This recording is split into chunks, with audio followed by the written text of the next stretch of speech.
ये माशाल्लाह देखें बच्चों का स्विमिंग पूल, बच्चे कितना एंजॉय कर रहे हैं, खुश हो रहे हैं। बेहतरीन पूल है ये, बिल्कुल फ्रेश वाटर है। देखें ये,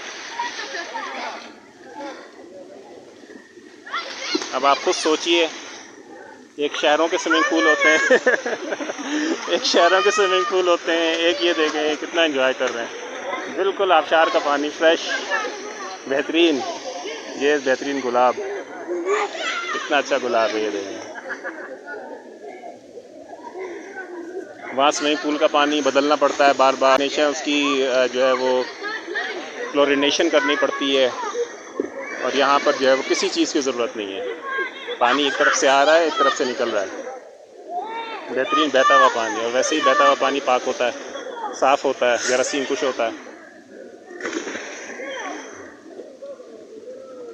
ये सामने का व्यू देखिए, सामने।